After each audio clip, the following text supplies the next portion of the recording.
But in those days, after that suffering, the sun will be darkened, and the moon will not give its light. And the stars will be falling from heaven, and the powers in the heavens will be shaken.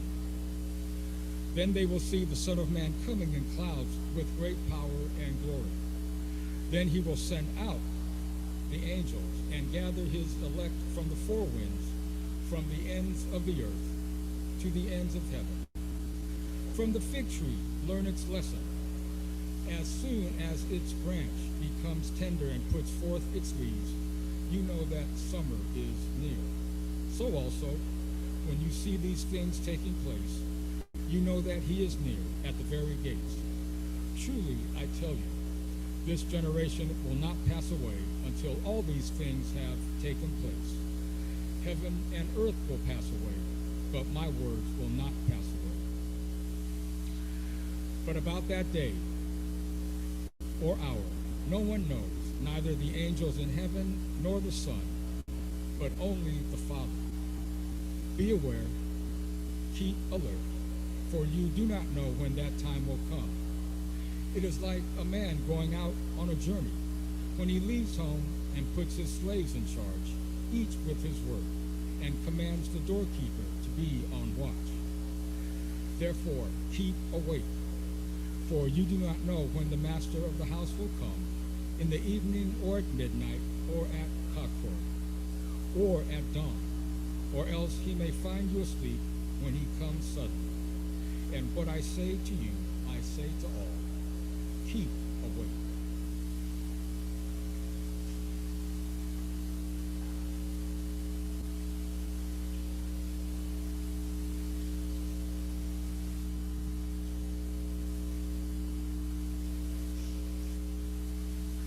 Today is the first Sunday of Advent, which means it is a brand new Christian year. The word Advent comes from the Latin word advenire, which simply means to come. So, during Advent, we prepare ourselves for the coming birth of the Christ child on Christmas. This Sunday, first Sunday of Advent, no matter what year it is, always begins with an apocalyptic reading. And today's reading from Mark 13 is commonly called the Little Apocalypse. The word apocalypse in Greek means to unveil or to reveal. And here in this reading, Jesus speaks of the present moment apocalyptically, that is, as a time of revelation. It begins, this reading does, just after the disciples have admired and wondered about the beauty of the great stones of the temple. Jesus tells them that the temple is not eternal and time is not so predictable. There is to be a grand, maybe even a violent overturning and destruction to come. Along with that, however, will also be something new. This newness will not be without pain. Just before this gospel reading opens, Jesus offers a frank admission that nations and kingdoms will fight against each other. There will be earthquakes and famines in all sorts of places. Kind of sounds like what's going on in the world right now, doesn't it? These things are just the beginning of the sufferings that are associated with the end times. Jesus puts out the warning that the worst is still to come.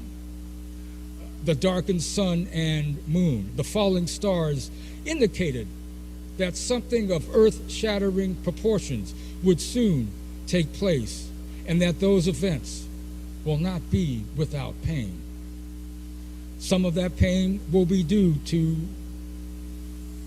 the mysterious and momentous work that God is doing. Some of that pain will be the result of persecution and cruelty from those who are enemies of God's people. However, Jesus promises that redemption will come but not without some pain. 3 times in this passage, Jesus tells us to watch out, stay alert, be awake. We must not only be awake and conscious, but also faithful and wise in our interpretation of what is to come. In times of trial and testing, we can have faith that God's purposes are still being worked out for the good of those who have loved and followed our Lord. And yet Jesus doesn't hold back from saying that promised good may come with some disruption and suffering. You might think that Jesus, as he comes to the end of his earthly ministry and the horrible torture that awaits him in Jerusalem, you might think that he would promise his frightened followers some reward for all of their troubles of following him. But no, Jesus is honest and frank that his promised kingdom, the newness that he will bring, will come with some pain and suffering. It might seem that this passage in Mark flies in the face of why we all come to church. Many, if not all of us, think of the church as a safe place, a place of comfort, safety, and security. The church exists to heal and help people. Surely all of that is true. But there is another aspect of following Jesus that also needs to be remembered, which is that following him also means that we will also experience times of pain and suffering for the simple reason that Jesus experienced pain and suffering. If we are to be faithful followers of Jesus and his ways, we must be willing to accept the challenging times as well as the joyful times. On this first Sunday of Advent, we begin our walk to the manger. Again, at the very beginning of a new Christian and church year. Both the pain of parting with the old and the pain of embracing what is new but unknown are before us on this first Sunday here in Advent.